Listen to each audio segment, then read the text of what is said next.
Кто носитель суверенитета и единственный источник власти в России? Многонациональный народ Российской Федерации.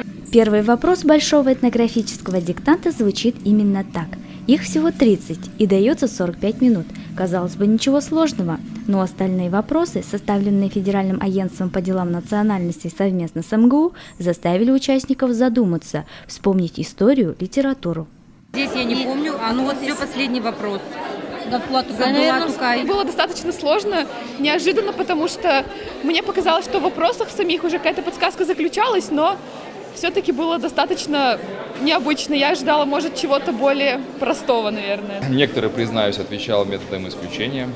И вот сейчас я в нетерпении посмотреть правильные ответы. Некоторые, конечно же, знал, например, пермяк «Соленые уши», мой большой друг Станислав Сергеевич Говорухин из Перми. Я помню, как он мне рассказывал вот всю эту историю. Здорово, что есть вопросы, связанные с Великой Отечественной войной. Думаю, что процентов на 80 точно я ответил правильно. Свыше 200 площадок приняли участников большого этнодиктанта в Удмуртии. Самое большое их количество работало в Ижевске. В прошлом году свои знания в этнографии смогли проверить около 90 тысяч человек со всей России. В этом году участников акции должно стать еще больше. В этом году диктант получил международный статус, к нам присоединилось 11 стран СНГ, поэтому сегодня свое знание по этнографии, по обычаям, культуре и традициям проверяет не только Россия, но и Абхазия, Грузия, Таджикистан. Сегодня страна очень нуждается в таких сетевых проектах, которые бы объединяли абсолютно все регионы страны.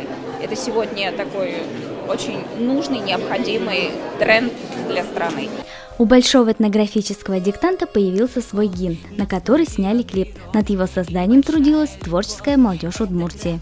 Сначала была музыка, Владислав Горжак, электроники Иджис предоставили музыку, и потом уже я работал над текстом, смотрел клип, то есть все очень классно, мне самому нравится, и надеюсь, людям понравится тоже.